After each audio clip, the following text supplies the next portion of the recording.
JT on the track.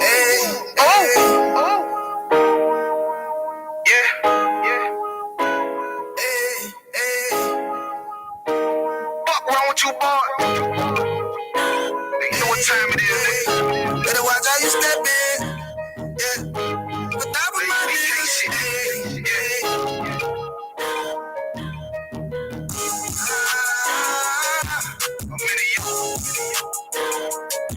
Got my nigga Ramon with me. But that was my niggas in the beat. You know what I'm saying? Under command in town, y'all.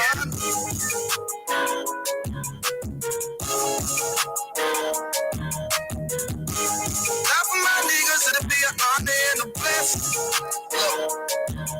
Hey, straight off the top, I love all of my niggas. That shit ain't gon' stop till we on top and we ballin' my nigga. We be fly as fuck, you know them bitches be stalking my niggas. That shit'll never change and it's the same with all my niggas. City to city, I should be at home. That's what my ribs say. But bitch, I'm grown. I'm in these streets and close caption. Niggas know we bout that action. If a nigga play with me, then my Hakim gon' let him have it. Hey, make you the shit, this truth the shit. Nigga play, I let that Ruger hit. Get on them chats, they be like, who is this? I'm rude with it. Ain't got no manners, all them pussy niggas talking shit. Y'all know they can't stand us, bro. UPK, Louisiana, bitch, that's what I'm reppin'. And my niggas solid number, real ones in my section. If you wanna get down, put your boots on, start stepping. Brotherhood is a weapon. Brotherhood is a weapon. Better watch how you stepping, cause brotherhood is a weapon. If I die for my niggas, it'll be an honor and a blessing. Better watch how you stepping, cause brotherhood is a weapon. Brotherhood is a weapon. Better watch how you stepping, cause brotherhood is a weapon. If I die for my niggas, it'll be an honor and a blessing. Better watch how you stepping, cause brotherhood. I lay my life down right now for all my sisters and brothers because I love them. I see them dabbing and hug them. It's amazing to see how well we adapt from the struggle. Born again from a life of sin, trapping together. My mind frame was to kill my own kind. Feeling inferior, waking up ready to die. Run with them killers, so it's just a matter of time. But why take your life or let you take mine? That's when I realized the slaves killing slaves while the white man live and get old. We in them graves, shit got me feeling played. I opened the Bible, went through them records, found out we was royalty, a nation to be respected. But in this world we rejected, we hated for our complex. Still fighting to get accepted. We hear the truth and reject it, but love is getting corrected. And all my niggas correct me. The commandments, the foundation we erected. Brotherhood is a weapon.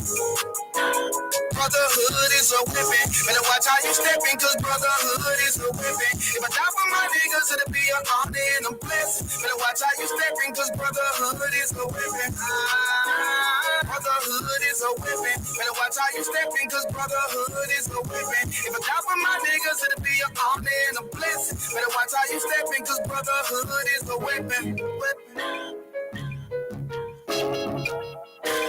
Hey, hey.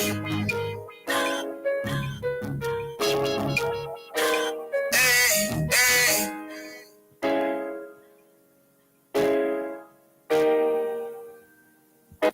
All right. Clap it up. All right, it's the Israelite School of Universal Practical Knowledge. Started out at 1 West 125th Street, Harlem, New York, under commanding General YAHANNA. It is Monday, the history breakdown class where we break it down line upon line, precept upon precept, here a little, there a little, using external references to back up internally what is inside of the Bible. All right. We are continuing. I think we on part 14 of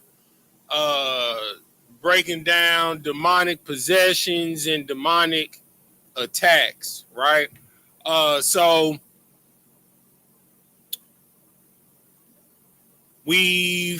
let's back up. All right, so now we're moving into a new one. So we finished off,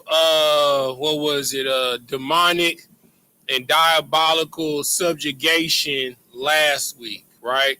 So we'll just do a quick review, right? So we went over what outright demonic possession is, right? For those that have been in class, Sapar, help them out. What is a outright demonic possession? And if you have any questions online, go ahead and type them in the chat. We'll get to them amicably. If you want to answer any questions, you can go ahead and type them in the chat as well. They will be presented on the screen, and we'll correspond that way. All right. But yeah, so Sapar, just give them a quick overview, a quick definition of what demonic possession is. Will Sapar give one, and you can give it? Okay. Go ahead, Sapar. So, like I said, if I may, demonic possession is when hold on 1 second.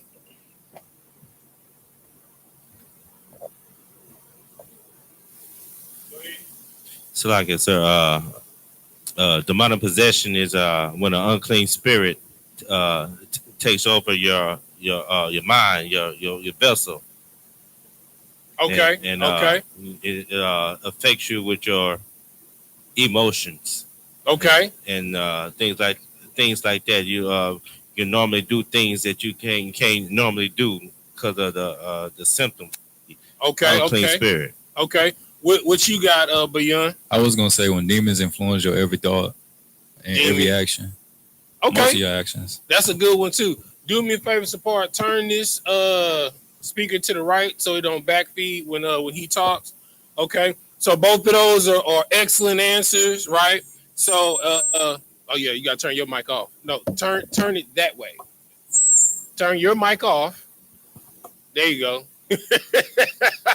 There you go. Nah. You good. All right. So outright demonic possession,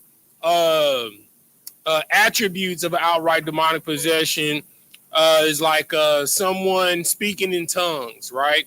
So speaking in tongues can be a couple of things. I got you. Give me 1 second.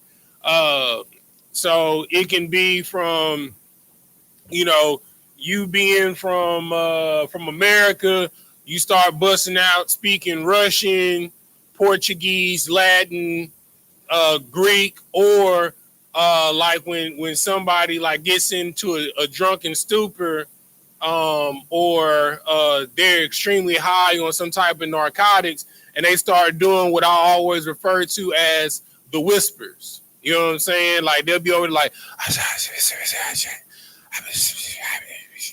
and like only they know what they saying, and you ask them, "Hey man, who you talk to?" I ain't talking to nobody. Who you said I was talking to? I ain't talking to nobody. You know what I'm saying? So when they're speaking a language or a tongue that's not their own, or when they have abnormal strength, an example I gave of that, don't nobody got strength like a crackhead, boy.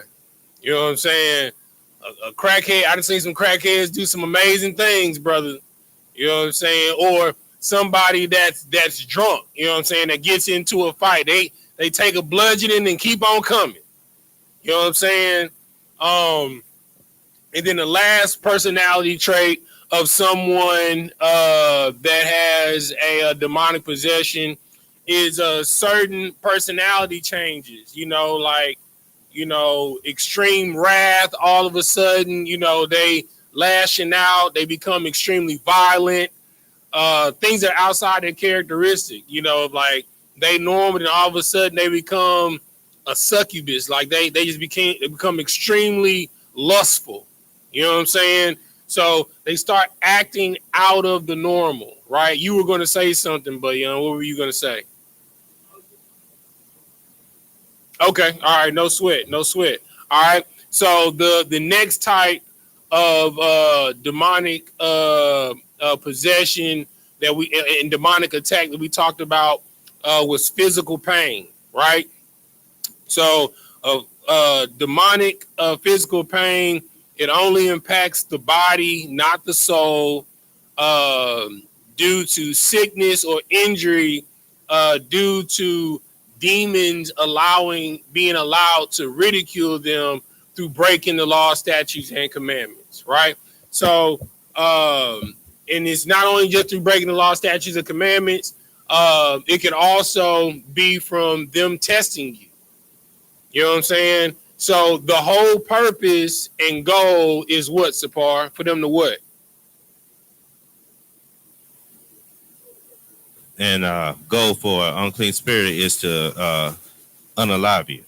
Well, but before they can get to unalive you, why are they causing physical pain? What is the purpose of them bringing pain? It's to force you to do something so they can get to the point to unalive you. But first, they have to get you to do this first so that they can possess you. They had to get you to break the law, statutes, and commandments. Okay, before you do that, something normally happens that forces you to break the law, statutes, and commandments because the pain.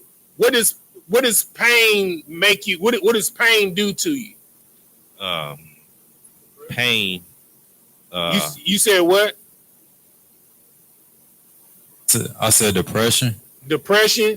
What is depression? What is it? Extreme feeling of sadness. What's what's another word for feeling? Emotional. Is what? Emotional. Okay, so Sapar, what is the goal of the demon? How does he get you to break the law, statutes, and commandments? To affect you emotionally. Okay, what you was about to say? To make you emotionally unstable. There you go, right? So the whole goal is to get you emotionally compromised, right? Which causes you to sin, right? So emotionally compromised, you'll fall into a situation of depression. You'll fall into a situation of wrath, and you want to fight, and then you fight, you hit somebody, they slip and fall, crack their head on the concrete on the corner of a table, you done murdered somebody. You know what I'm saying? You become emotionally compromised and you end up sleeping with somebody. You know what I'm saying? That somebody is somebody's wife, or you're sleeping with a man that's not your husband. You know what I'm saying? The whole purpose of all of these demonic attacks and they come in different packages. The whole goal is to get you to become emotionally compromised so that you will fall and that you'll stumble in sin. Well, I forgot to ask y'all to make sure that y'all go ahead and share the class.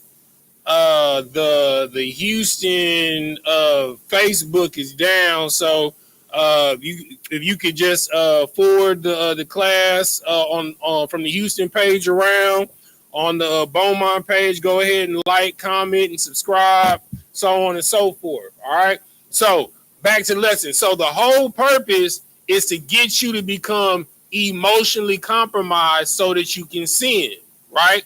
Physical pain does what? It makes you emotionally compromised, right?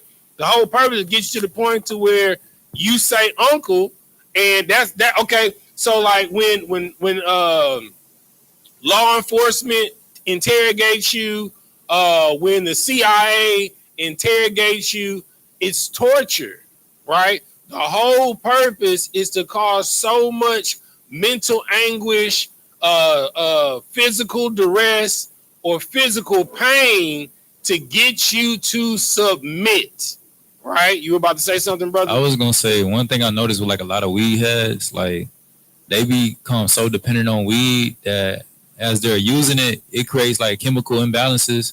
So when they're not using it, the dopamine is a lot lower than what it should be on a natural level. So that causes them to like be like angry for no reason or agitated or upset easily because they've been dependent on unnatural form of dopamine to where their natural levels are not the same no more. Okay, so we're gonna get to that in the other forms, right? So remember, the whole goal is to get you emotionally compromised so that you'll sin, right? So another form of demonic attack is demonic or diabolical oppression, right? Okay, So, and the characteristics of that is demonic torment through vexation. Examples of, like you constantly losing your keys, you can't find it, you misplace your phone, little things to agitate you, to push you, right? Computer malfunctions, right? Anything of annoyance, right? Or tragic events that take place in your life, like a loss of a loved one, a loss of a job, or a loss of a home, right? So just imagine this, right? A series of small events that take place that cause you to push you on edge to get you to become emotionally compromised. You wake up, you can't find your keys. It take you 15 to 30 minutes of you searching for your keys. Now you're late getting out the door. Now you in a traffic jam, right? It's bumper to bumper traffic, and then somebody cuts you off in traffic, right? Now that didn't push you and tick you off. That's three things, right? Then you're late getting to Starbucks when you normally get there. Now it's a line out the doggone driveway, and that pushes you. You pull out of the Starbucks parking lot to try and get in work. Somebody cuts you off. You spill the coffee on you. You know what I'm saying? Then you go to work. You got all this animosity and all this stuff built up. Your boss come and asks you, where's the report? You lash out on them. Now you written up because you were emotionally compromised from all of this demonic oppression, right? All of these things are to push you to become emotionally compromised to get you to sin. You understand? And then, you get written up on your job. Now your whole day down the drain. You're pissed off. And then guess what? You bring that back home. Your wife asks you, baby, how was your day going? You're like, man, don't ask me how my day going, man. Like, going somewhere. You know what I'm saying? Like, I'm over here trying to chill out, and she just trying to ask you how your day going so she can bring you some food. That energy get on her, then the kids come, mommy, she lash out at the kids, right? Then the cycle start all the way over. The kids take that spirit with them to school. The demon just jumping from person to person to person. You understand? The whole purpose is to get you emotionally compromised to wreak turmoil inside of your house, your job, you understand, throughout your friendships, your family, your loved ones, your friends, to the point to where you get so oppressed, it gets you emotionally compromised to cause you to sin. All right? You had your hand up, brother?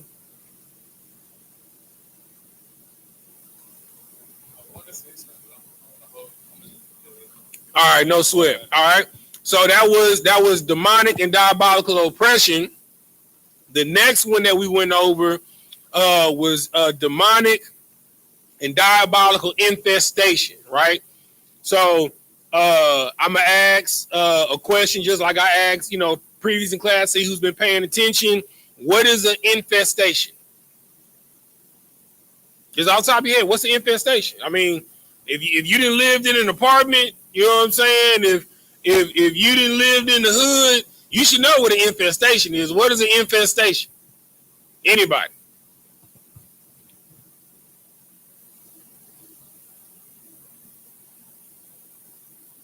Don't try and make it heavy. Just tell me what an infestation is. When you got more than one, I don't know how to put it. I want to say like entity, but at the same time, no, don't make it spiritual. I just want to know what an infestation is. What you got, Sapar? Like a lot of roaches. Okay, what you got, Sapar? So like I was about to say, like an infestation, like you might have an infestation of like the brother said, roaches or rats, or it's just termites. But you can't use a word to define a word. You can't say an infestation is an infestation of something. You can't use a word to define a word. Or a invasion. In a what? Invasion. Invasion of what? Of rodents and bugs, or creepy crawlers. Right. Inside the So house. it's to be overrun or an invasion of vermin, rodents, insects. You understand? Things that are unwanted. Right. So a demonic or diabolical infestation is when those type of things come into your house due to you breaking the law, statutes, and commandments, right? A dead giveaway that somebody has a demon on them is when you walk in their house and their house is nasty and unclean, right? On a heavy scale, that's what you would call a hoarder, right? But someone that is constantly unclean, has a stench about them. You go to their house, there's rodents, there's stacks of dishes constantly in the sink. Trash is overflowing. You understand? There is a demon there because demons thrive in filthiness and uncleanliness, right? Okay, so characteristics of demonic or diabolical infestation is when a demonic spirit takes over a house. And when I say house, right, I'm talking about you, the vessel. You're the house, right? Because you can leave that house, somebody else moves in, and it don't be no critters.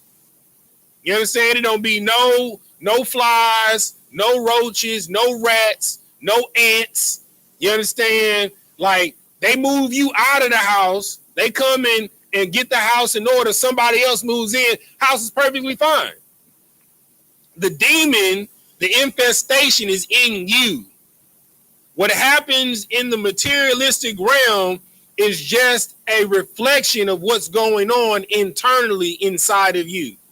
If you have a legion of demons inside of you, guess what? You're going to have a legion of demons inside of your house, right? You'll have ants, gnats, roaches, bed bugs. You understand? We've all heard of situations where houses just overran by pests and vermin.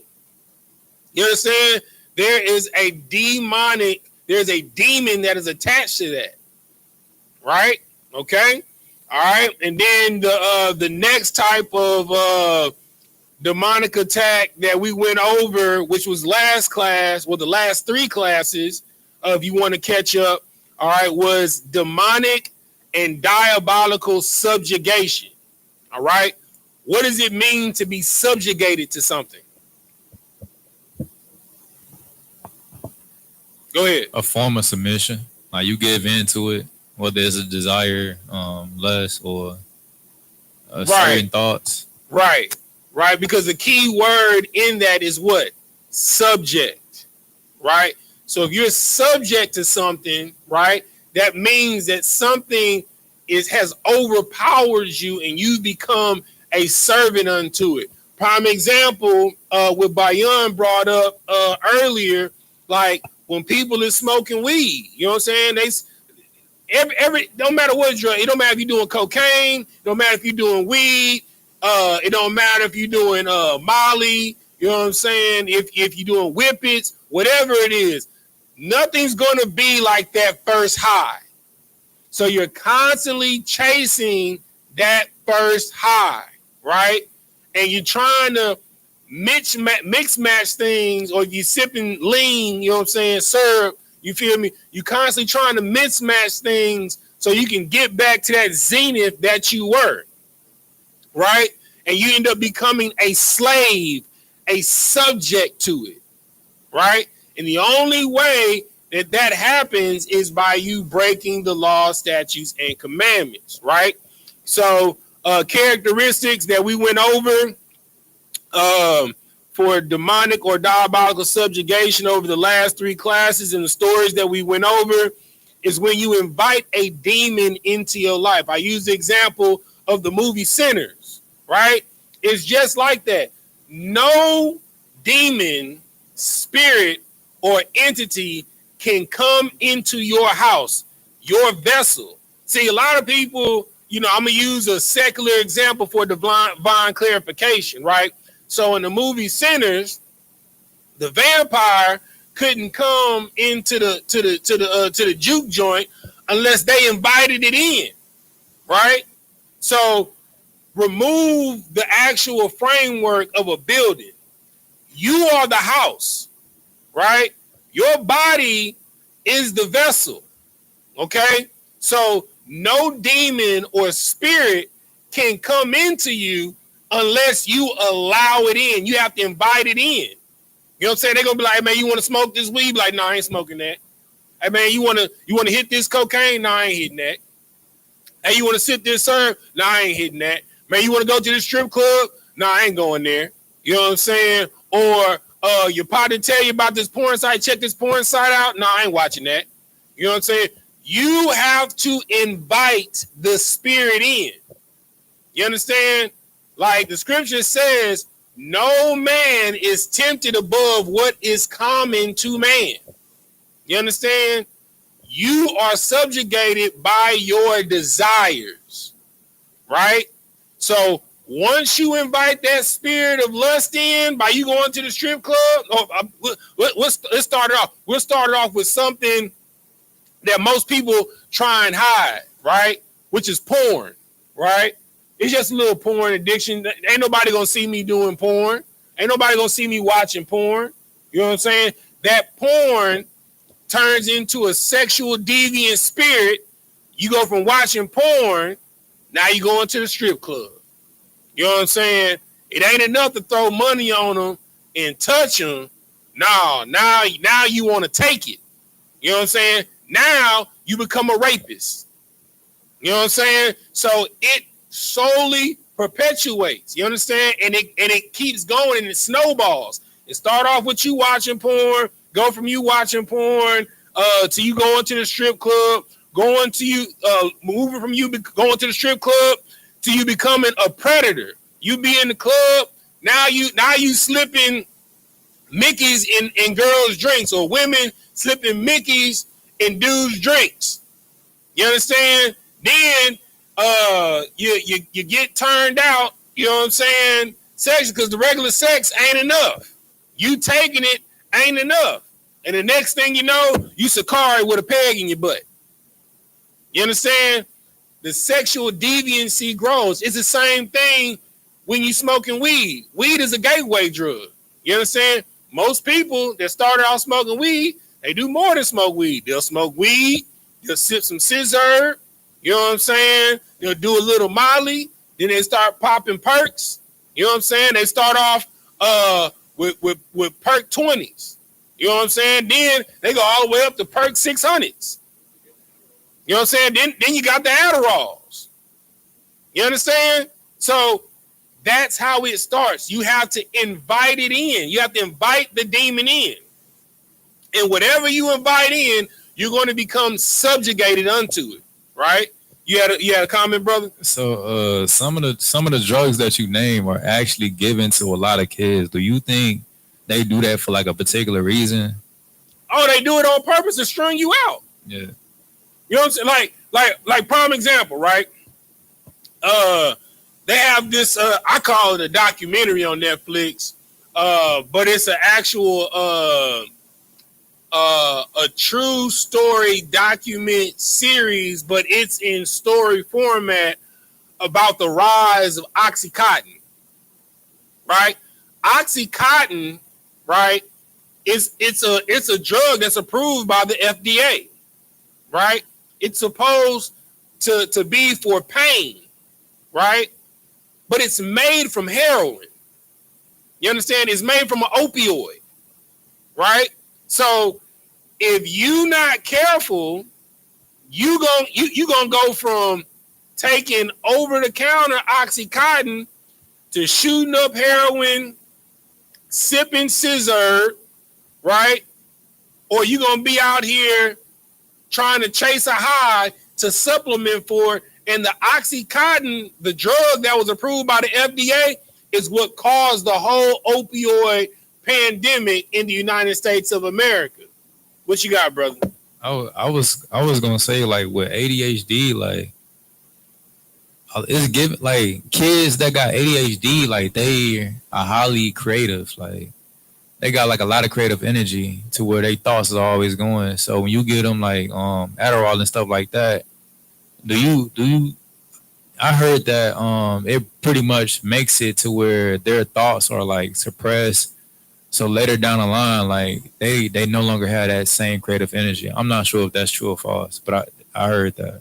Okay, yeah. So, but to what you previously said, it is a gateway to get you to do other things, right? You know the original form of Adderall. You know what the original form of Adderall is. I believe it was meth. It's what? Meth. No, Oh. the first form that hit the market, it was when I was a kid. It was called speed, right? Kids, the white kids used to do speed, right? That was the first version of Adderall. It was a drug in the early and late 90s. You know, I'm telling my age. You know, back in the series like Family Matters. You know, 90210, Melrose Place. You know, one of the hurdles or the drugs that they put on the show was a drug called speed. That is the original version of Adderall. Go ahead, Sapar. And Salaki, if I may, sir, what you just said, that remind me of that episode of the Fresh Prince when Carlton took them pills. I forgot about that episode. That one too. Right, come. Yeah, and he ended up in the hospital. Yeah. So you know, the first part of a demonic subjugation is you have to invite the demon into your life, right? And second, it's through gameplay or pledging your soul to the devil, right? Now, this ain't what we talking about in Hollywood, pledging your soul to the devil. Somebody give me a practical definition or a practical example of pledging your soul to the devil. How do you pledge your soul to the devil?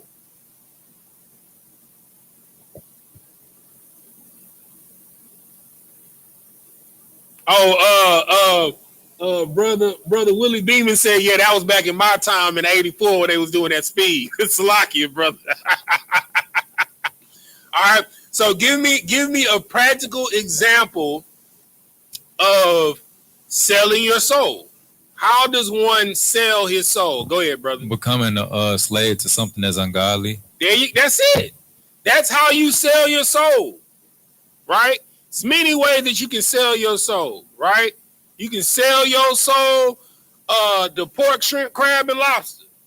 You can sell your soul to weed. You can sell your soul to being a whore and a whoremonger.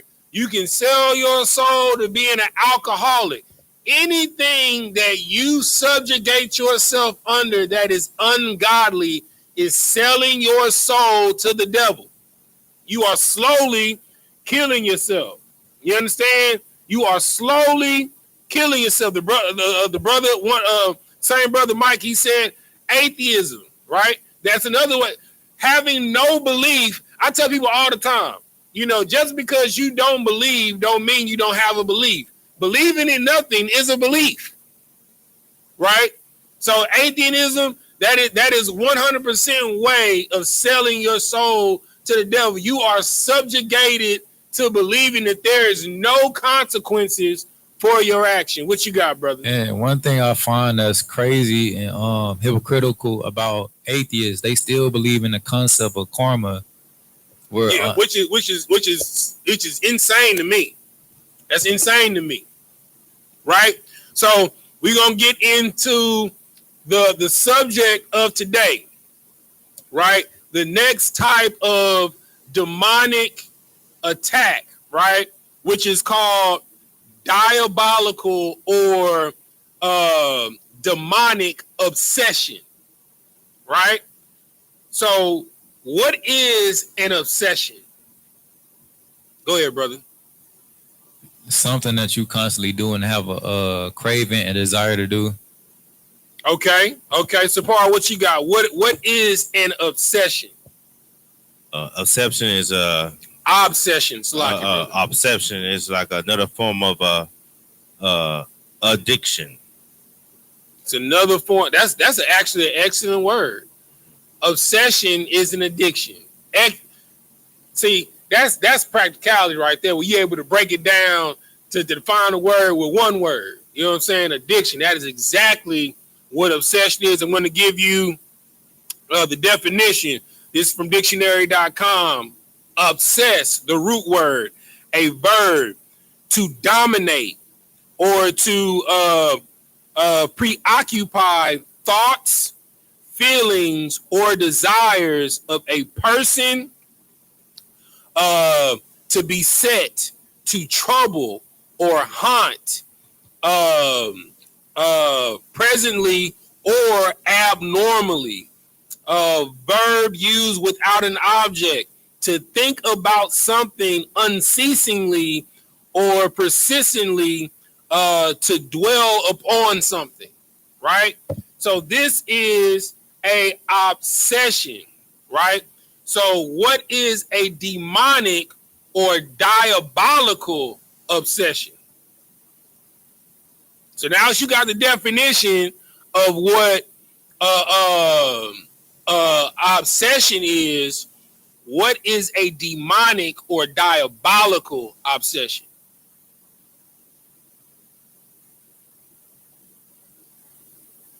Blow my mind. You already said half the answer earlier with the last one. I'm talking about you, Bayon. Oh, who's this? Princess Nizam. She said domination. That's right, sis.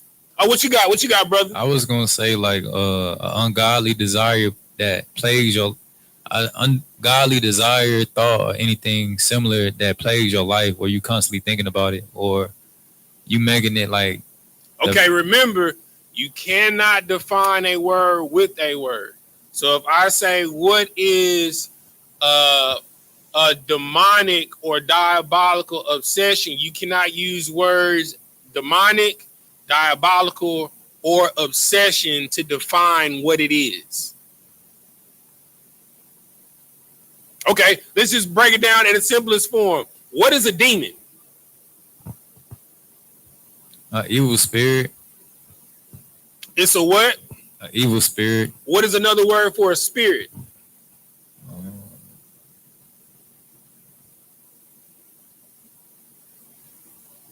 I got spirit. How about you? Ra, this boom by. What's another word for spirit? Something that causes something to move. It starts with a F. Feeling, emotions. Thank you. Right? Okay. All right. So spirit, right? Feelings and emotions. All right. So we know, as Sapar so eloquently said at the beginning of class, a demon is an unclean spirit, right? So these are unclean feelings and emotions, right?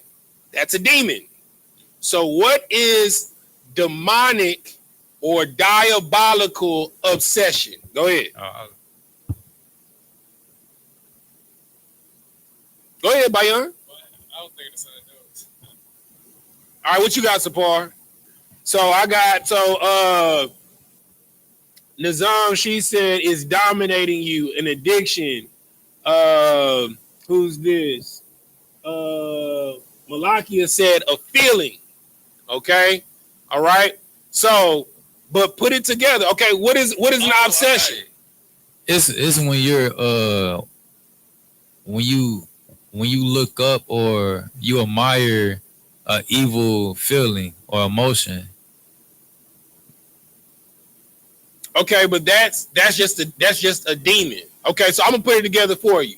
All right. So Sapar so eloquently said at the beginning of the class that a demon is an unclean spirit. Right? Okay. So it is an unclean spirit or feeling to dominate or to preoccupy the thoughts, feelings, or desires of a person to be set to trouble or haunt persistently or abnormally. All right. To make that person think about something unceasingly that is unclean persistently. Right. So that is a for by definition's sake, from demon or demonic and obsession. All right. So now let's get the biblical definition of it. Somebody give me 1 John chapter 2, and we're going to start at verse 15. 1 John chapter 2, and we're going to start at verse 15. This is the biblical definition of what a demonic or diabolical obsession is. Go ahead. 1 John 2 and 17. 1 John chapter 2, you're going to start at verse 15. No, sir. This is the book of 1 John chapter 2, verse 15. Love not the world, neither the things that are in the world. If any man love the world, the love of the Father is not in him. Keep reading. Verse 16. For all that is in the world, the lust of the flesh. The what? The lust of the flesh. The what? The lust of the flesh. The what? Lust of the flesh. So to have an obsession means you love the lust of the flesh. Keep reading. And the lust of the eyes. And the lust of the what? Eyes. You understand? You love to lust over things that look good. Keep reading. And the pride of life. You love to say, oh, I've been Turks and Caicos. You ain't never been there. I've been to Bali. You ain't been there. You understand? Look at my 401k. Your 401k ain't looking like mine. You don't got a slab like mine. Keep reading. Is not of the Father. Is what? Is not of the Father. Is what? Is not of the Father. But is of the world. But is of the what? World. Of the what? World. Of the what? World. Keep reading. Verse 17. And the world pass away. The what passeth away? And the world pass away. And the lust thereof. But he that do the will of the Father abide forever. All right. So the definition biblically of a demonic or diabolical obsession is the love of lust of your flesh, your eyes, and pride of life. You understand? And I'm going to show you how demonic this world is and how diabolical it's so set up, right? What you think Instagram is? Why do you think you have Instagram? Pride of life. Do you know the premise of what Facebook was set up for?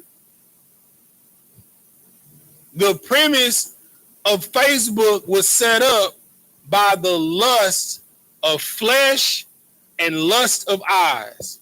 It was the original Tinder.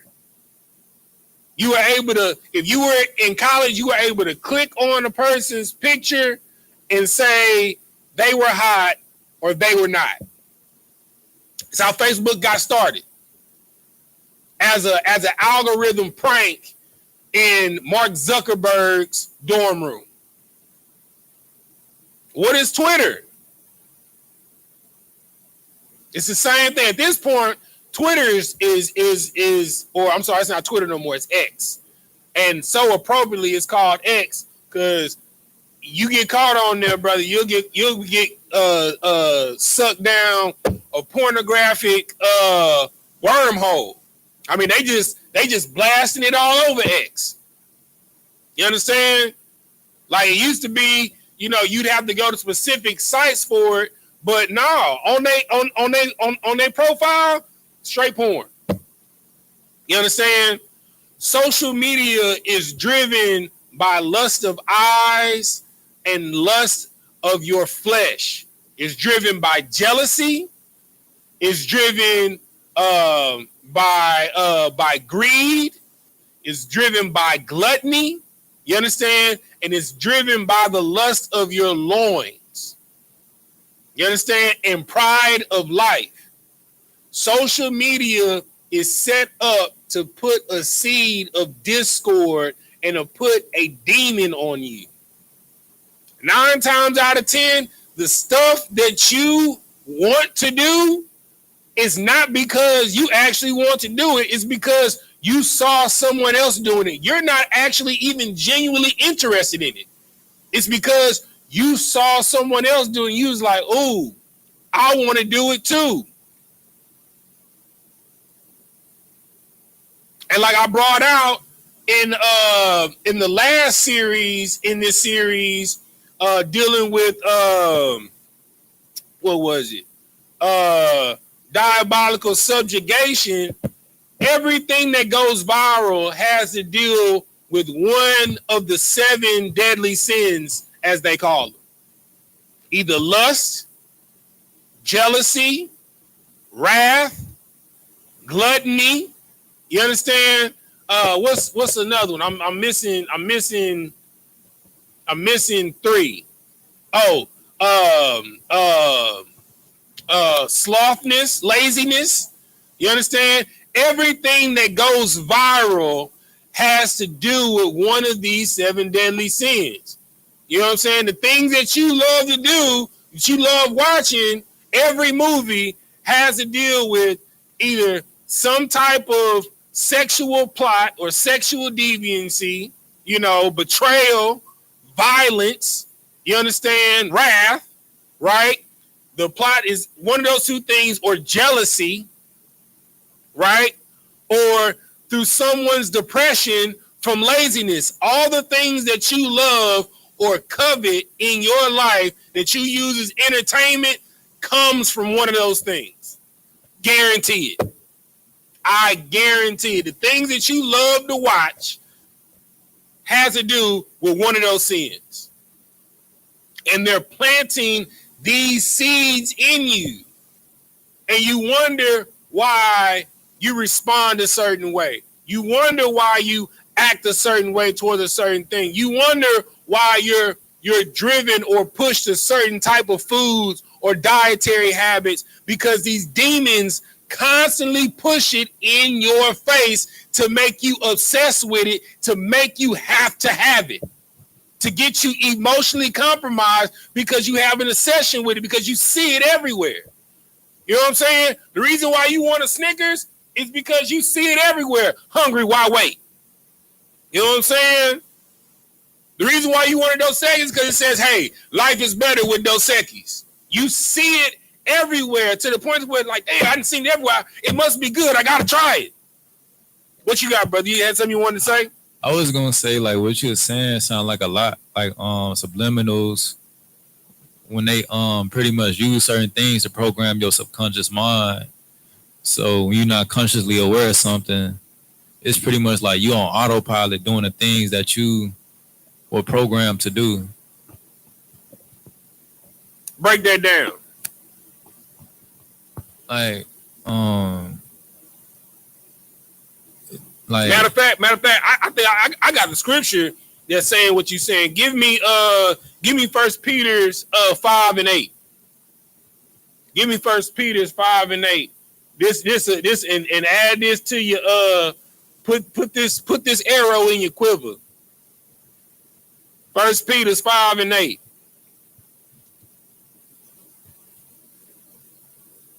That's right before 1 John.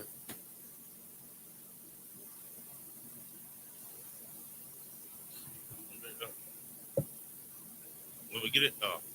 You got it? Go ahead. Go ahead, Sapar. It's the book of 1 Peter, chapter 5 and verse 8. Uh-huh. Be sober.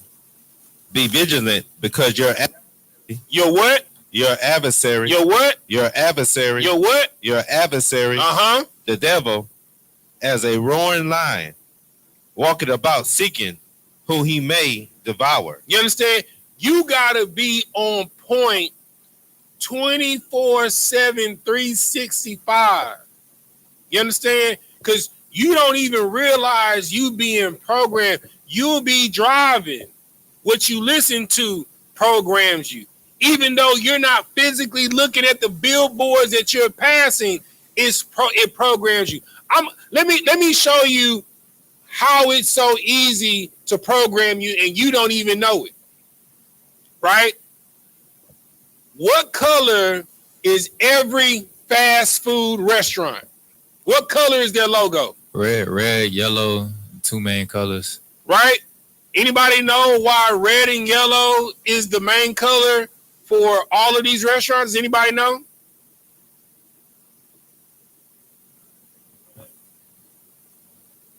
It create a hunger. Sapar, look up the meaning of the color red.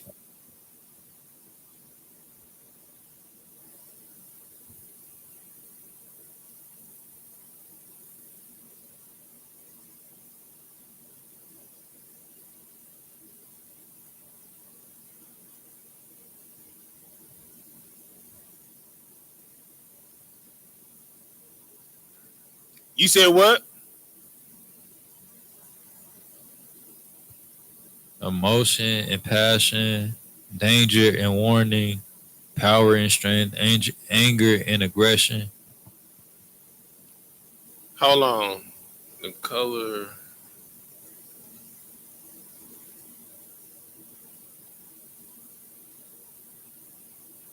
Let's see.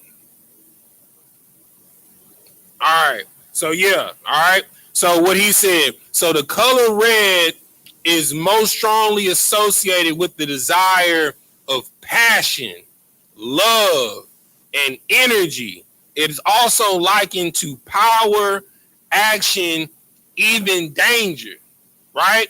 So when you see the color red, it naturally enacts a feeling of passion towards you, right? Some of your number one brands like Coca-Cola, what it got in it? Red. Pepsi, what it got in it? Red. You understand?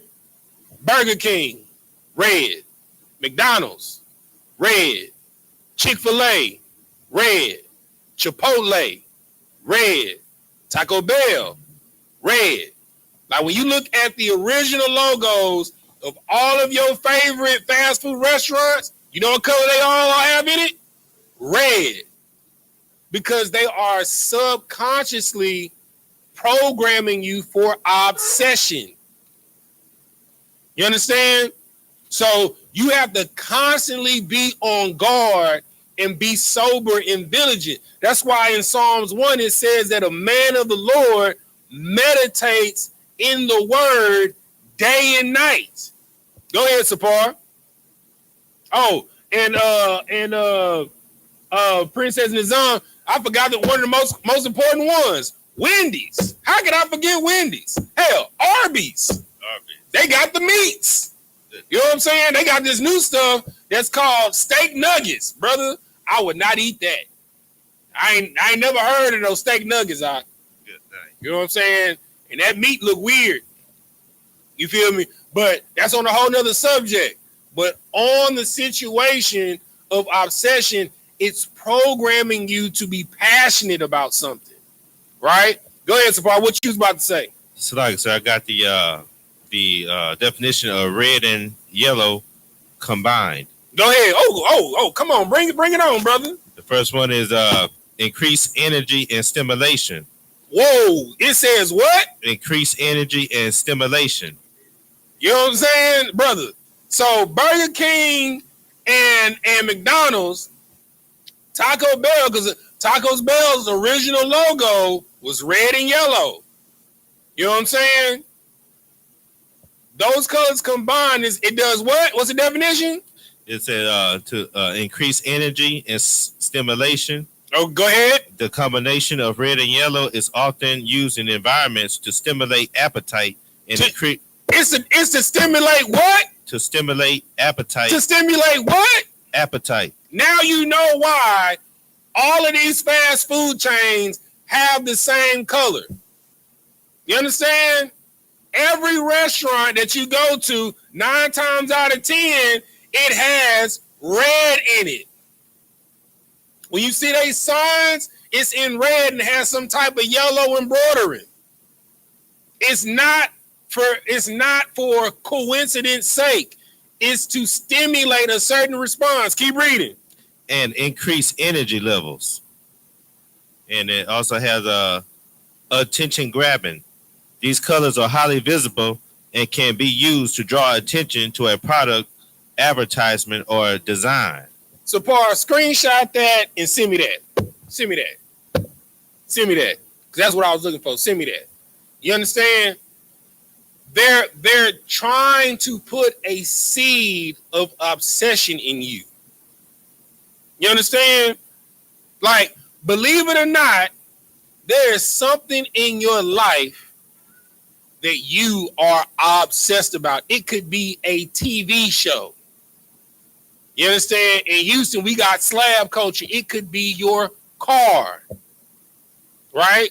You know, me and Bayan, we heavy on the investments. If you're not careful with that you can go nut. You can go nut. It's people on Wall Street that have committed suicide behind losing their stock portfolio because they were obsessed with the gambling of wealth, because that's all the stock market is.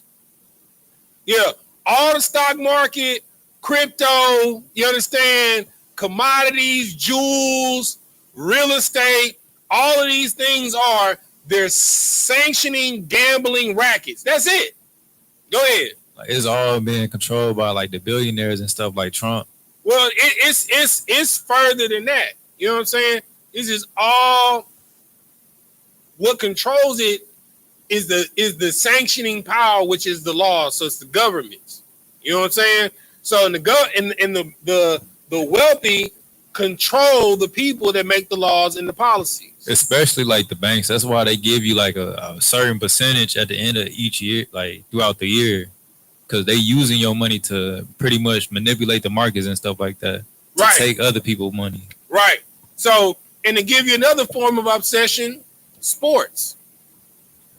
Right? Entertainment, the music industry. They pick certain people out and make them stars to make you obsessed with them, to think that you can possibly attain this. It's a vicious cycle to get you to try and be obsessed of something, to get you out of what the quality of life is. So, Paul, this is one of your favorite scriptures in Ecclesiastes. What does all a man have to show for his work at the end of the day? Sure, a good meal and a strong drink. That's it. That's it. It don't matter if you in Turks and Caicos. It don't matter if you in Cabo. It don't matter in Bali. What you gonna have at the end of the day, Sapar? A good meal and a strong drink, which is a gift from the Lord. That's it. You understand? You so obsessed with ascertaining something that's exotic, when at the end of the day, all you got to show for the day is a good meal and a strong drink. Right. It don't matter what continent that you on. And what's crazy is you going over there thinking this creme de la creme, and it's regular degular to them over there. Go ahead, brother. Based off like everything you saying, like it to me, it sounds like a battle of the habit, like battle of your habits, basically. Right. The things you do when you not like consciously thinking about what you're doing. It's not a battle of your habits. It's a battle of your desires. Matter of fact, we're gonna get into that. So give me what I want. Give me Sapar. You give me Matthew 6:24.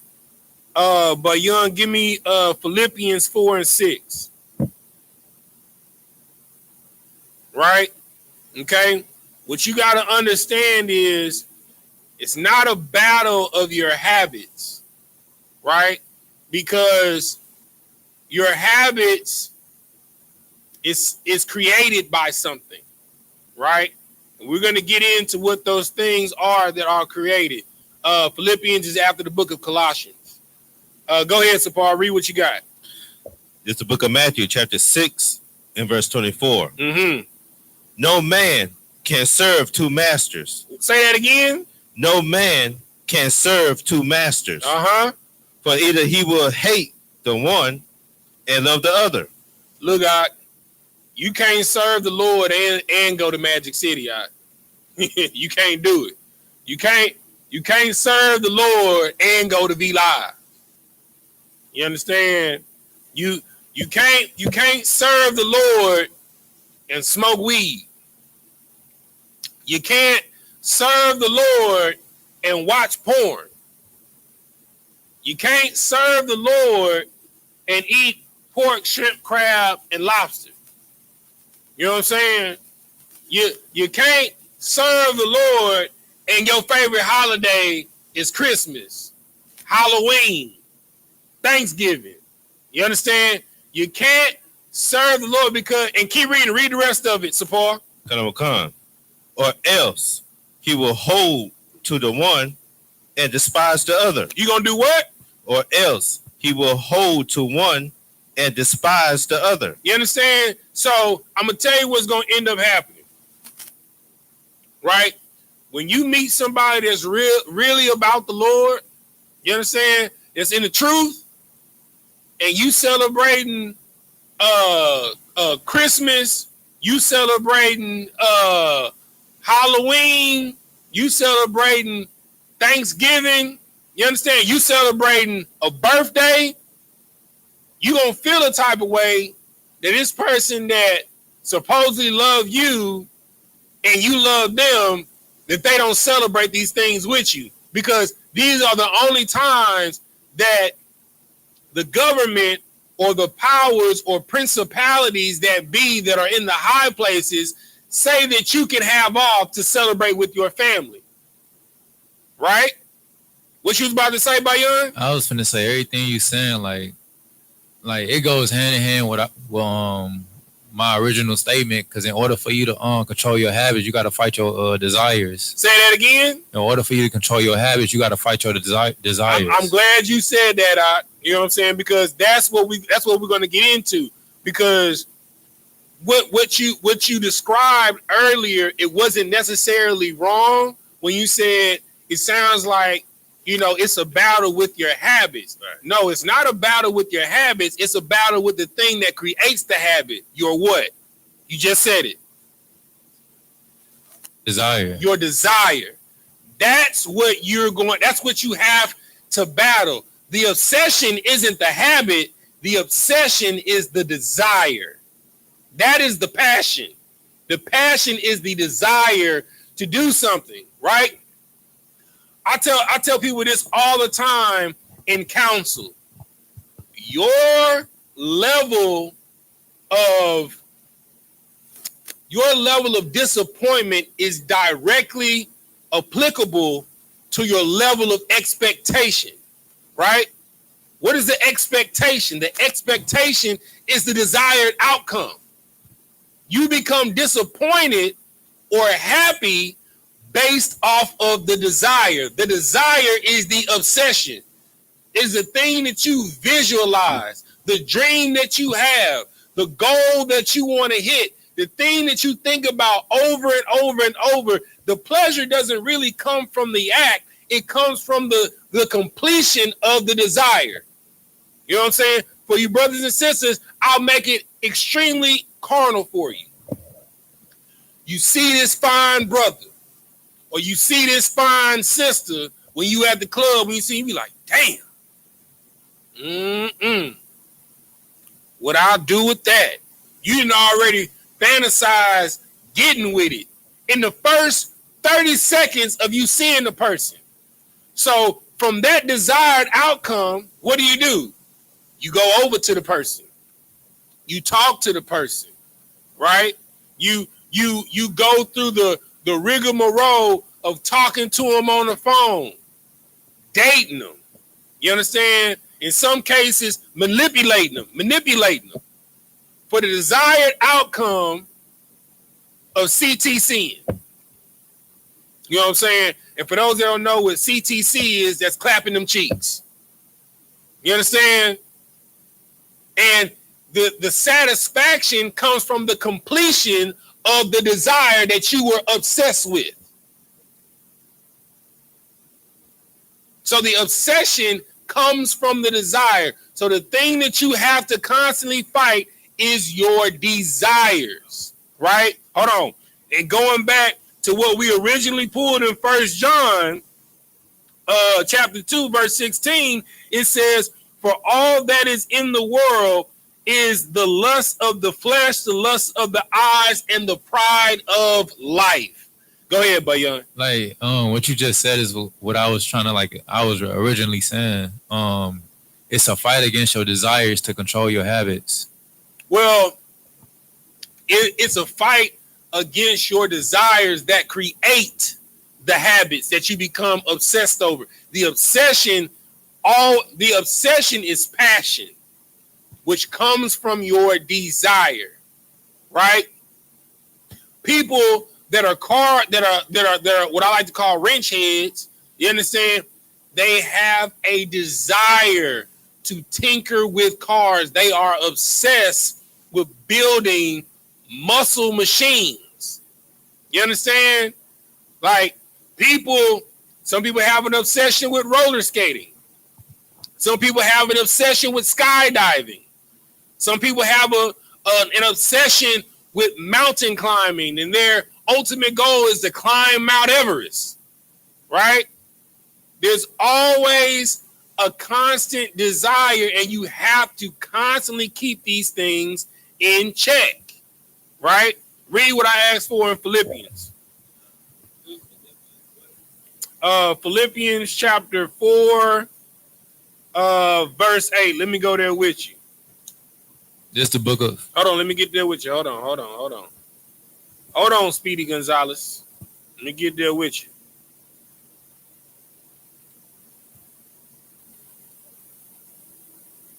Philippians 4 and 8. All right, go ahead. Just the book of Philippians chapter 4, verse 8. Mm-hmm. Finally, brethren, whatsoever things are true, whatsoever things are honest, whatsoever things are just, whatsoever things are pure, mm-hmm. whatsoever things are lovely, whatsoever things are of good report. Mm-hmm. If there be any virtue, and if there be any praise, think of these things. Do what? If there be any virtue, and if there be any praise, think of these things good. Obsess over these things, right? Instead of obsessing over your TV shows, right? Instead of, imagine if we were all obsessed with treating our neighbor as if we want to be treated. We'd all be fighting over who's going to pay the bill when we go out to eat. You know what I'm saying? The things we would be fighting over would be like, nah, I'm gonna drive everybody this week. You know what I'm saying? Everybody gonna carpool with me this week. You know what I'm saying? We would be fighting over helping each other pay rent to keep the lights on. You understand? We would be fighting over brotherhood. Who can be the best brother? Who can be the best sister? You understand?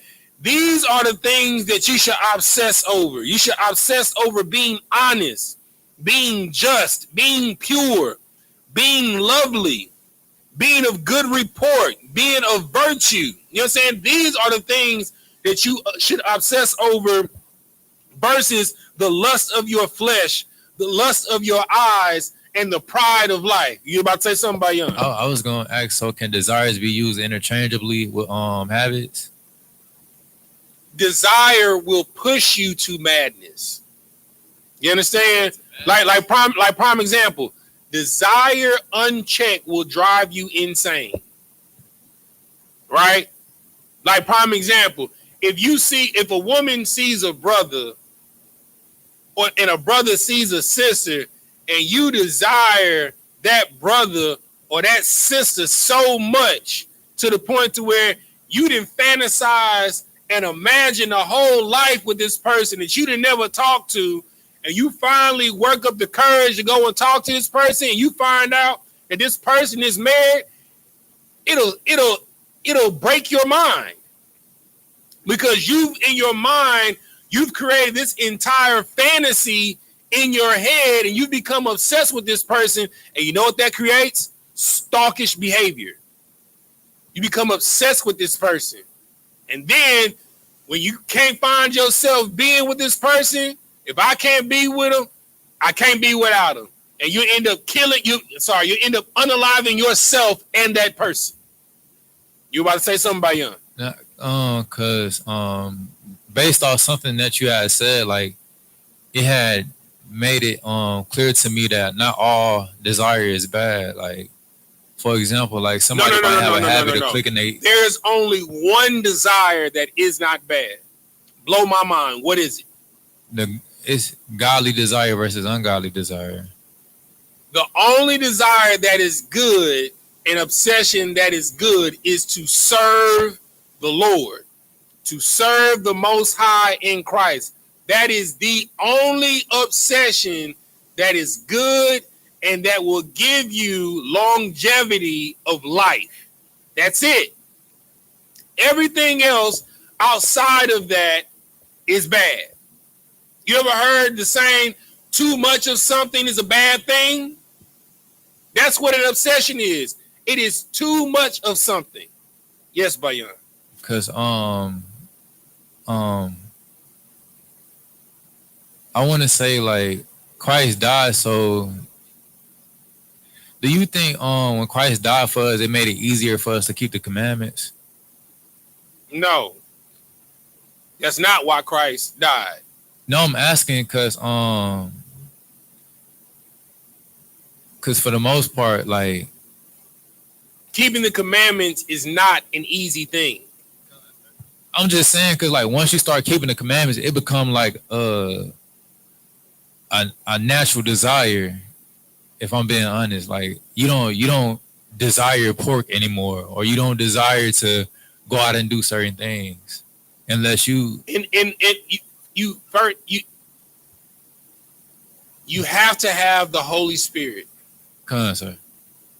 Right? Anything that is not of the Holy Spirit is a demonic spirit. Right? You have the Holy Spirit, that means you have the mind of the Lord. That's when Christ was saying that I and my Father are one. That's what the Rastafarians confused when they say I and I. Right? You understand? So you have to focus on the righteousness of the Lord. Anything outside of being obsessed with that, you die. Sapar. And Salakia, if I may, sir, like the Holy Spirit, are those the fruits of the Spirit that we went over? Damn right, brother. You damn right. You know, that was a series. That's why I did that series before I jumped into here. You know what I'm saying? You gotta have, if you don't have the fruits of the Spirit of the Lord, you got the fruit of the spirit of this world. And like the scripture says in 1 John chapter 2, verse 17, and the world passeth away and the lust thereof. You understand? So if your desires and your lusts are of this world, you're going to pass away with it, because I don't know if you can't tell, but the world is falling. Right. You understand? The word, like, and they ain't been reporting it in our media, outside of our media. It's been all over the world. Europe is in a blackout. You understand? Oh, yeah. At this point, they have been without power going on almost 2 weeks.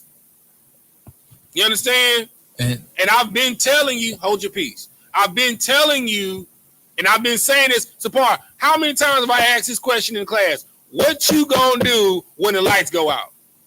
Right. How many times have you heard me say that, Sapar? Countless. Timeless. It's coming. Prepare yourself. The only thing that is going to save you is being obsessed with righteousness. Because I guarantee you, if you are obsessed with the materialistic things of this world, with the lust of your eyes, with the pride of this life, the lust of your flesh, when things go to piss, you understand? You're going to be scrambling and scraping, and you will do anything to please your flesh. Go ahead, Sapar. What you about to say? And so Slaga, it's so heavy that you say that, because like when things do go to hell, the only thing that's gonna keep you stable and keep you in your right mind is by practicing the Lord commandments. That's it. That is the only thing that is going to keep you safe. That's the only thing that's going to give you wisdom. You'll be able to see a demon from a mile away. Bayan. Like, and while Bayan is about to say what he about to say, Sapar, give me Mark chapter 7 and 20, and we're gonna be there for the next two scriptures. Go ahead, Bayan. What you was about to say? Based off everything that's going on, like the trade war and everything, like you talking about the tariffs and everything? Sir. Go ahead. It gives me like they're in cahoots, like all the countries are in cahoots, and because the people are waking up, it's pretty much like the people that control the countries versus the people. When you say they're in cahoots, what do you mean by that? Like behind closed doors, there's certain people that run everything, and they doing certain things to put people in a mindset of fear to make them give in and sin and do things that they shouldn't. Okay, so now what I want you to do with what you just said, now I want you to correlate that with what or how will the obsession tie them to what they're all in cahoots in? Break that down for me. Their obsession is making it to where they're overly taking advantage of people, and people are starting to see that. So people are getting to the point where they're becoming more conscious of everything that's going on. And so the people that pretty much run everything are making it to where they're using scare tactics and different techniques and stuff to make people give in and give up and basically do things that they shouldn't. Get that brother a hand. Get that brother a hand. Get that brother a hand. You know what I'm saying? Right? So that's how so fear is another type of obsession, right? Let me give you a characteristic of fear. You become obsessed with disaster prepping. You know what I'm saying? We've all seen the guys. You know what I'm saying? They even got a show now for preppers. You know what I'm saying? They done made reality shows. Survivor Series was a disaster prepping obsession. Can you go out into the wilderness with nothing and survive? You know what I'm saying? Fear Factor, you understand, was a disaster prepping survival series. If you go out here, what are you willing to do and not do to survive? And it also correlated what he talked about with greed. I got this $50,000 over here. Will you eat a bull penis for it? I got this $50,000 over here. You understand? Will you eat a sea urchin for it? And what's crazy is all the little tests and trials they had to do, all of them were what? Unlawful. To see what you would do for what? Money. Right? Yes, Bayan. And it's crazy because this is what like a lot of pastors base their whole teaching in church off of, because like once the people are healed, like a pastor knows that they no longer need him because he has nothing else to like the pastor pretty much like base his life off lies, so he got to continue telling lies in order to keep people coming back, like a lot of pharmaceutical companies and stuff like that. How does that correlate to what I just said?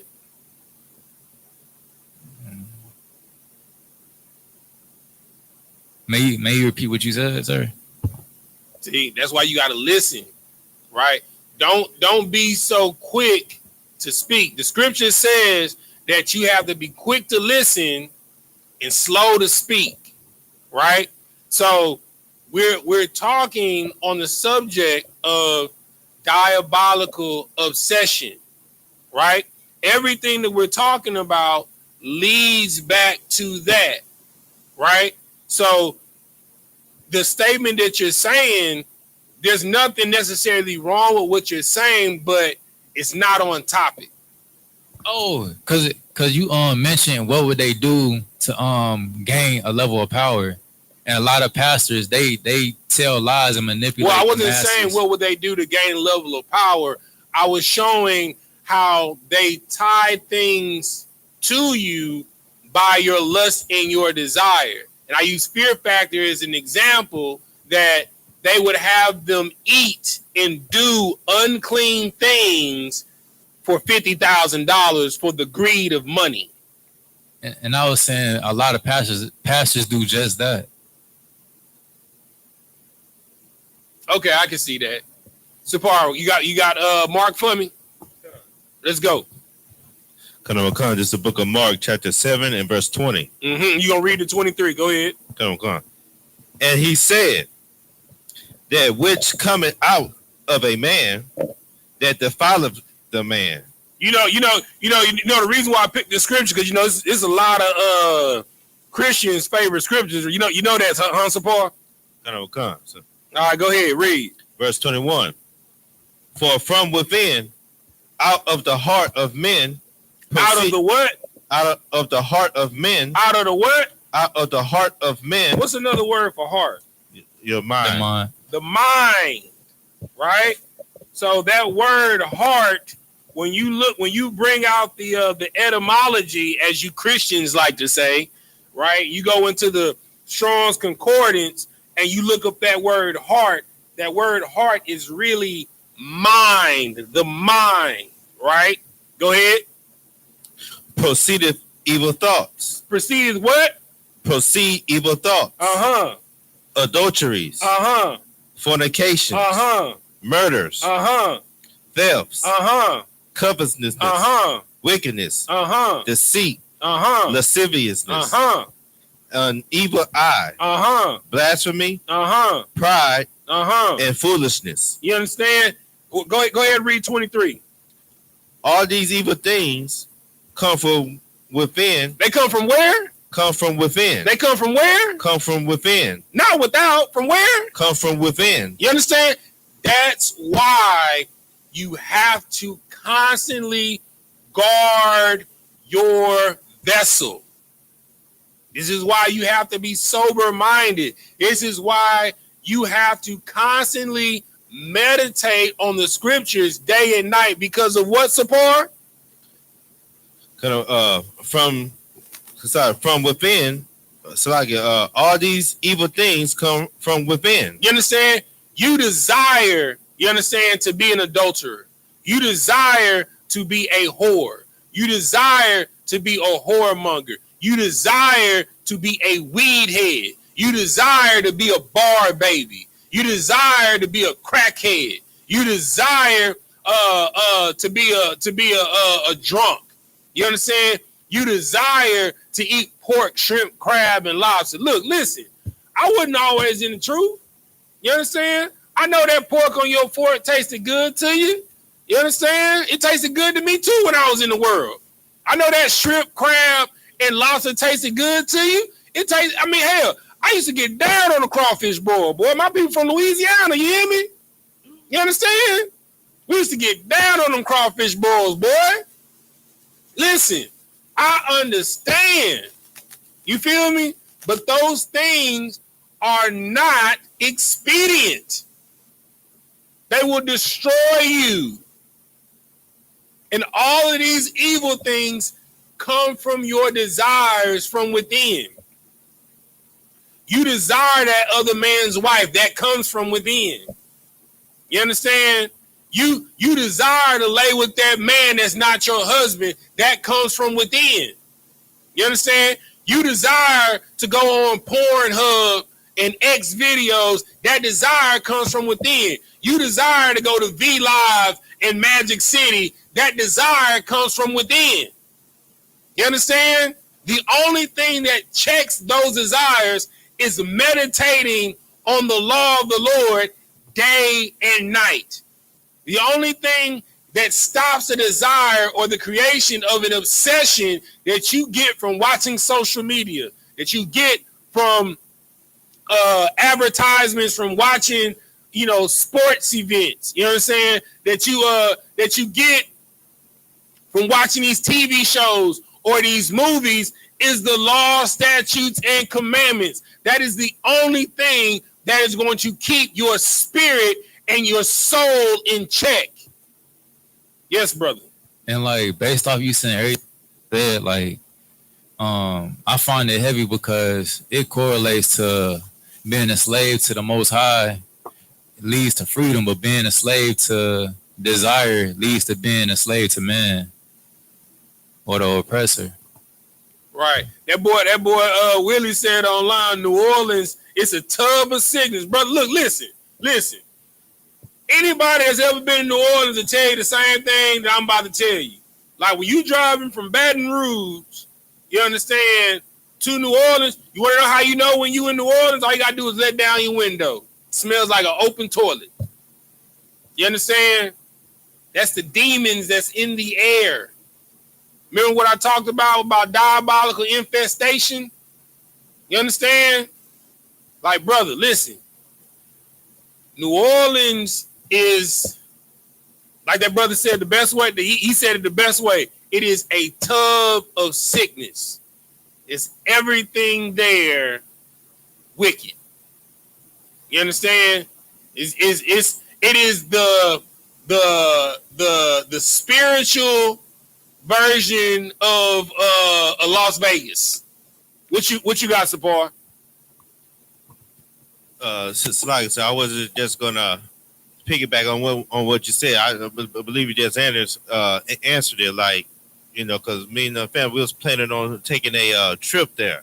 Yeah. So we was and then we was looking at different restaurants. It seemed like we trying to find a place to go eat, but everything is unlawful there. Listen, bro. That's why. Look, brother. Look, listen. You understand? Like, majority of the places that are travel destinations for everybody that's on their check bucket list, the things that you want to do when you go there 9 times out of 10 is wicked as hell. The reason why people want to go to Thailand is so you can get wicked. Passport bros. The reason why people want to go to Brazil and Puerto Rico is to get wicked. Passport bros. You know what I'm saying? The reason why a lot of people want to go to Turks and Caicos is to get wicked. Passport bros. You know what I'm saying? And then, okay, you go to Jamaica, you go to Barbados. You understand?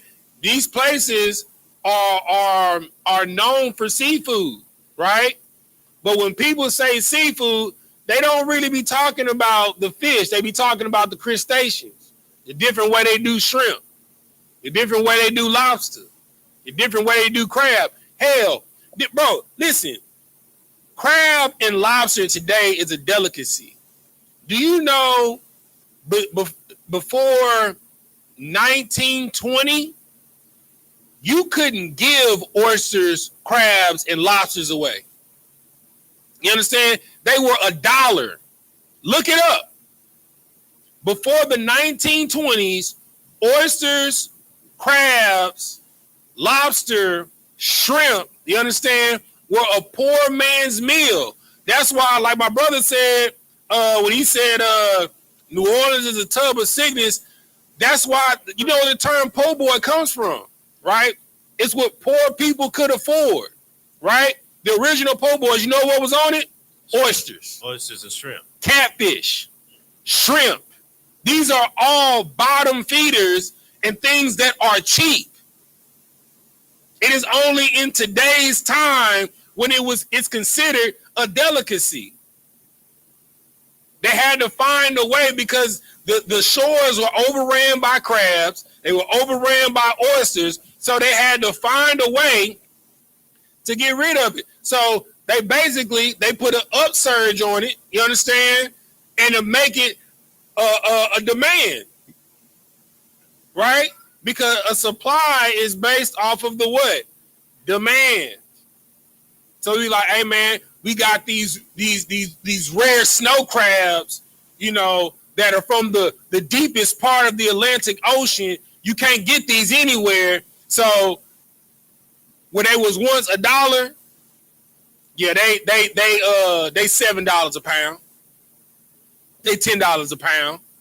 You understand? Oxtails, even though oxtails is righteous. You understand? When I was growing up, oxtails, he seems like $1 a pound. You go to some places, they'll give you the oxtail. You understand? Because it was a discarded piece of meat. You understand? But because there's such a demand, they drive the price up on it. So you have to be mindful. You have to fight. You understand? They are looking for ways to destroy you. And that desire and the way they destroy you, it comes from your desire from within. The heart of man is wicked. And what's another word for the heart? The mind. The average person, the way they go about or think about or scheming to get money, is wickedness. Scamming, robbing, you understand? Murder, lying. You understand?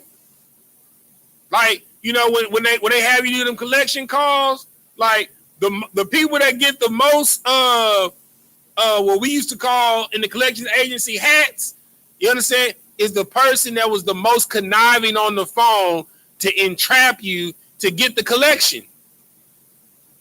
When people do process serving, they'll lie. Hey man, we got this DoorDash delivery for you. They'll dress up in a DoorDash or Uber Eats. They be like, man, I didn't order anything. You sure? Check inside. I mean, the order has your name. When they open the bag, you've been served.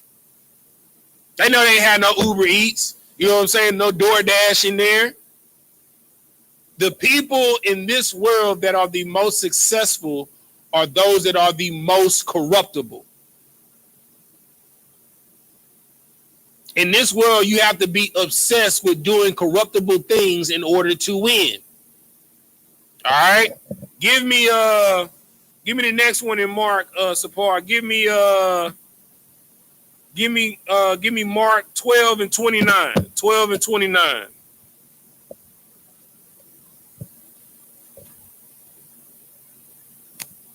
This is the book of Mark, chapter 12 and verse 29. Mm-hmm. And Yahushua answered him. And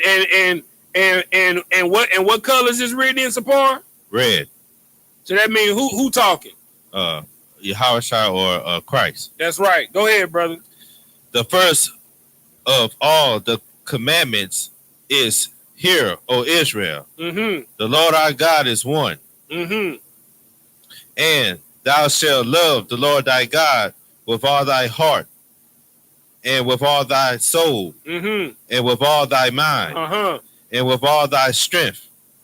This is the first commandment. Now, what does that sound like? It says, you shall love the Lord thy God with all thy heart, with all thy soul, and with all thy mind, and with all thy strength. What does that sound like? Blow my mind. Go ahead, Sapar. It sounds like Psalms, the first chapter. No. What is the subject or topic of today's lesson? Oh, for to fight the unclean spirits. No. What type of demonic attack are we talking about today? Go ahead, Bayan. Worldly attacks. Nope.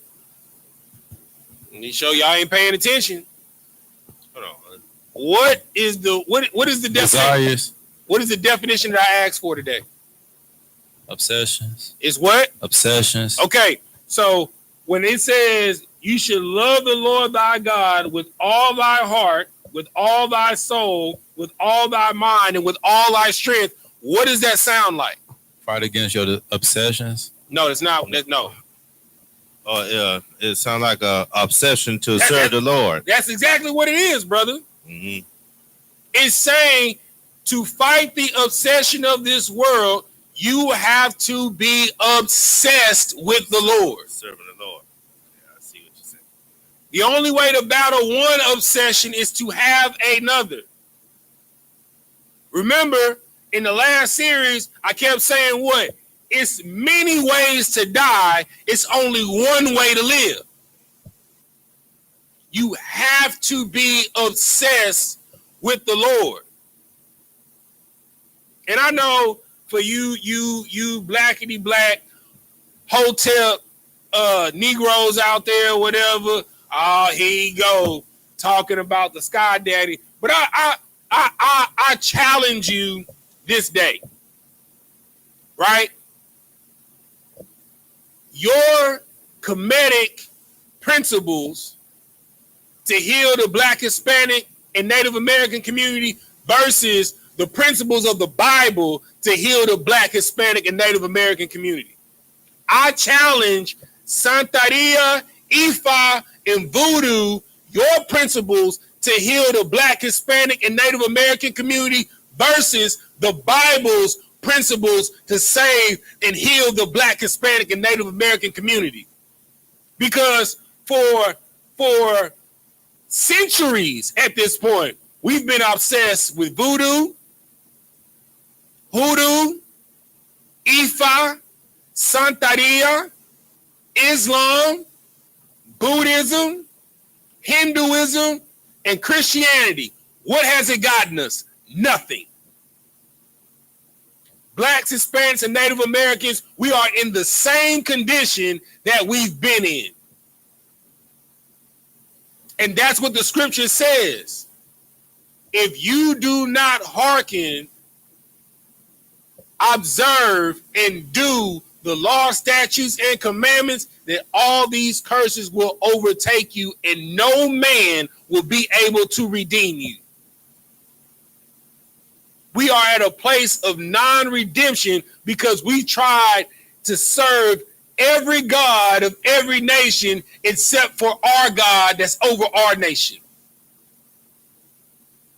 Solomon made a covenant and edict with the Most High God. He said, no matter what condition that my people are in, if they are in slavery, if they are in a foreign land, you understand?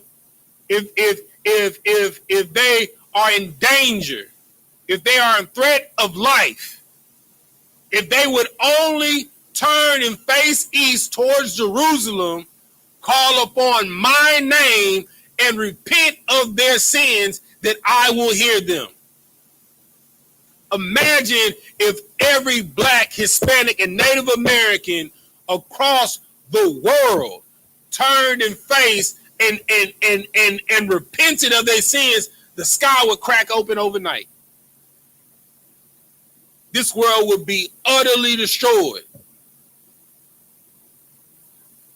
But like it said in the scriptures, the Lord has sped up the time to send Christ and his angels, because if he didn't, there would be no one left to save. Because you have become plagued by your diabolical and demonic obsession of your flesh, your eyes, and the pride of this life. And because of that, you die.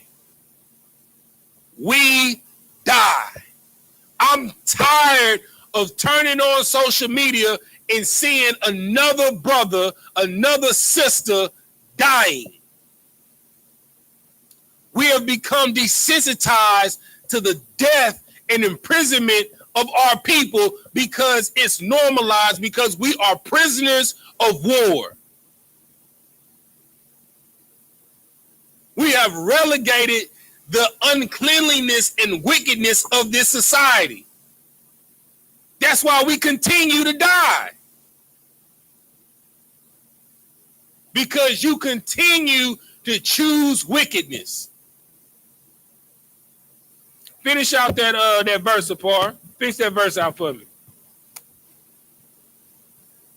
31. Come. It's the book of Mark, chapter 12 and verse 31. And the second is like, namely this, thou shalt love thy neighbor as thyself. So you should be obsessed over two things. Serving the Lord thy God with all thy heart, with all thy mind, and with all thy soul, and to love thy brother as thyself. And for those that don't know the definition of love, by Young, give me that definition. 1 John chapter 5, verse 2 and 3. That's back where you started at in the New Testament, towards the end, right before the book of Revelations. 1 John chapter 5, verse 2 and verse 3. So they can know what love is. Because remember, the first commandment is you should love the Lord thy God with all thy heart, with all thy soul, and with all thy mind. And two of those things is the mind, because the heart is the mind. So it means you should be doubly focused on making sure that your mind is right. You understand? 1 John chapter 5, you're going to start at verse 2. So let's find out what the definition of love is according to the Bible. This is the book of 1 John chapter 5, verse 2. By this we know that we love the children of God. So this is how you know, like it said, the second and greatest commandment is to love thy neighbor as thyself. So this is how you know you love the children of God. What did it say? By this we know that we love the children of God. When we love God and keep his commandments. When we love God and what? Keep his commandments. Okay. It defined the word with a word. Okay. But it's going to tell you what actual love is. Keep reading. Verse 3. Verse 3. For this is the love of God. For this is what? The love of God. For this is the what? The love of God. Uh-huh. That we keep his commandments, and his commandments are not grievous. So you want to know how you are to show love? You are to be obsessed with not lying to your brother. You should be obsessed with not murdering your brother. You should be obsessed with honoring your mother and your father.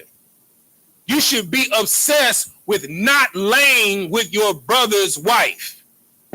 You should be obsessed with not laying with a man that's not your husband.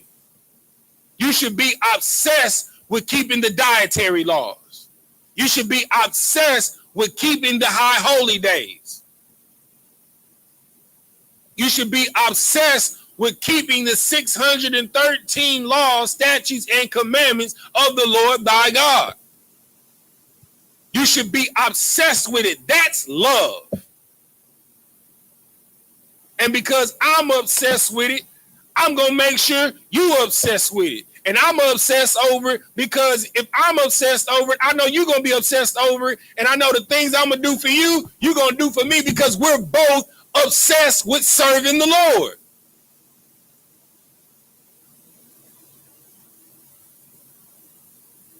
And when you're truly obsessed with serving the Lord and loving your brother as yourself, you don't have no love to give to no other nation.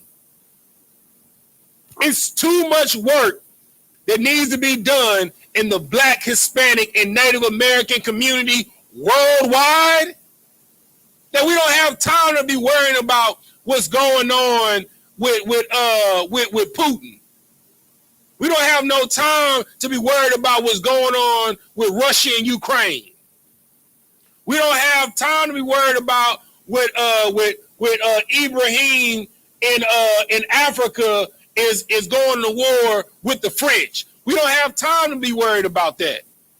We don't have time to be worried about Trump and his tariffs. We don't have time to be worried about the potential of World War III. We don't have time because it's too much stuff that we need to fix. We don't have a hospital specifically for only Blacks, Hispanics, and Native Americans that the oppressor, the white man, hasn't given to us.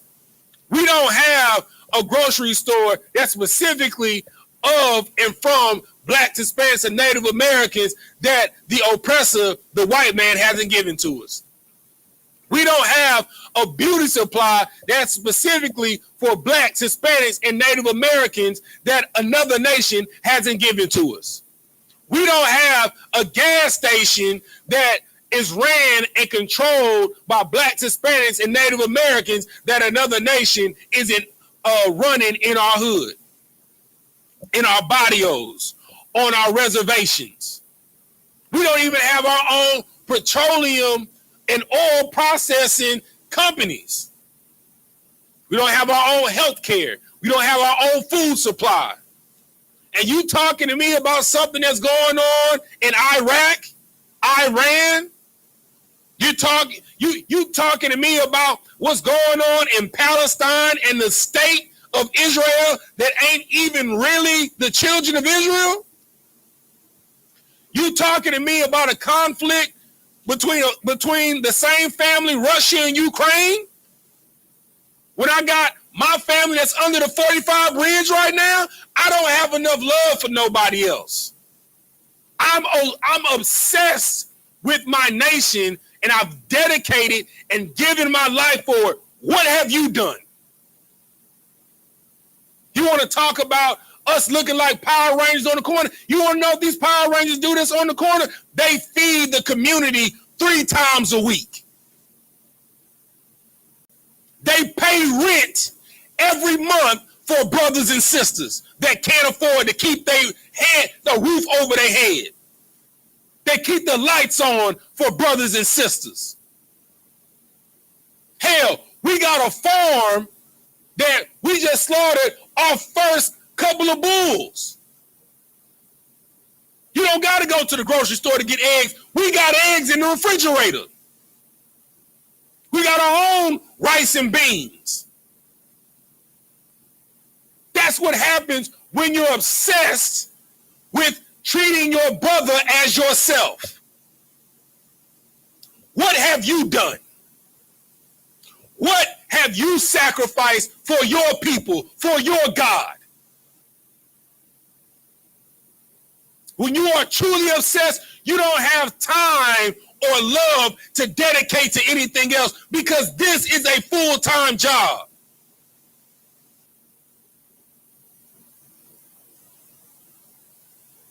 We in a god doggone relay race, and they didn't held the baton for the first 4 laps of the 4x4. They didn't handicap us. And you worried about going to Bali? Do you know the Hamptons was a black resort that was taken from us? Do you know that Seneca Village, which is Central Park, it was taken from us? Do you know that Rosewood was taken from us? Tulsa, Oklahoma was a black town that was called Black Wall Street that was taken from us.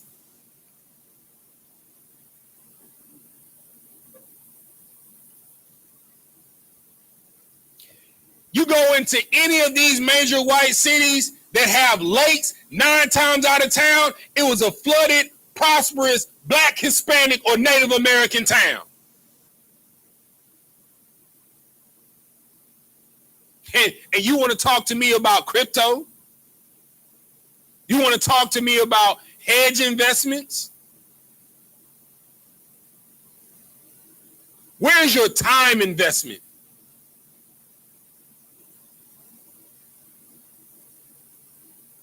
The scripture says, you show me your treasure, I'll show you where your heart lies. And I guarantee you, it's not with your people.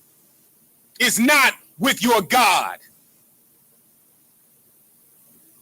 You focus and you obsess on bullshit.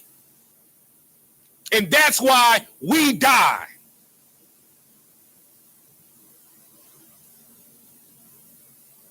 That's why everybody's in an uproar when a white cop gets killed.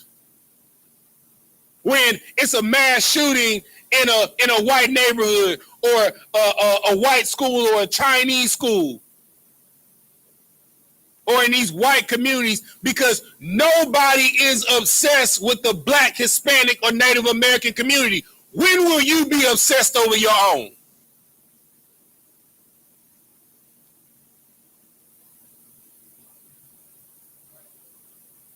I'm sorry? Brother, did you have to say that?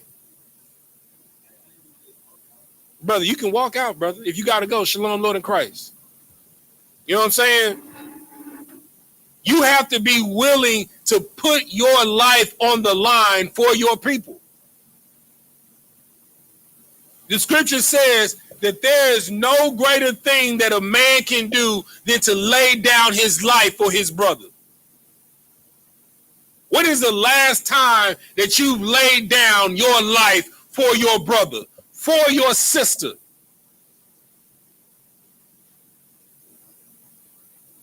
We have to change our obsession. Let's see, what time is it? It's 9. All right, cool. All right, so this class, we definitively define what is a demonic or a diabolical obsession, right? Next class, or the next 2, possibly 3 classes, we're going to go over examples and stories in the Bible when someone had a demonic or a diabolical obsession, and it didn't just only destroy them, but it also destroyed us as a nation. You can only be obsessed over one thing. That is the Most High God. And in doing that, you will be obsessed over your people. Like the scripture says, that Sapar brought out, you cannot serve 2 masters. You're going to end up loving one and hating the other. Right? Make sure we don't have any questions in the chat. All right, with that, we're going to say Amajim, which means to stand.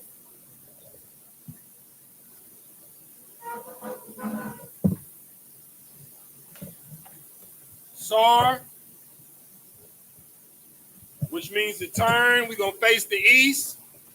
We're going to do the Lord's Prayer, first in Hebrew, then in English. Repeat after me. Abanawa, Shabbat Shemaiah, Kodash, Hayah, Shemka, Yahweh, Malak with Ka, Taba'ah, Ratazai Hayah, Aisha, Ba'aratazah, Kawa, Hayah, Bashemayah, Nathan Lanawa, Lakam, Call, Yawam, Wasalak Nawa, Kabawak Nawa, Kasalak Nawa, Kabawak Yanawa, Wala'ah, Tabi'ai Nawa, Banisaya 1, Abal, Hawashai Nawa, Mayan, Rai, Kaya, Laka, Hamalakwat, Waha'Allah, Wahata Para, La'awalamyum, Aman.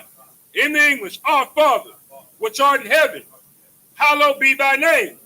Yahweh, thy kingdom come, thy will be done in earth as it is in heaven. Give us this day our daily bread, and forgive us our debts as we forgive our debtors. And lead us not into temptation, but deliver us from evil.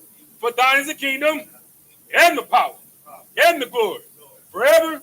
So be it. Sar, turn to face the front. We'll give a courtesy salute to the brothers and to the sisters. In the visual, Martin Shabbat, Maju, Rock, Yahweh Bashim Yahweh Shah Brakatah, Yadi Matah, Sar, turn to face the sisters. In the visual, Martin Shabbat, Maju, Rock, Yahweh Shemar Thou Bashim Yahweh Shah, Yadi Matah, dismiss.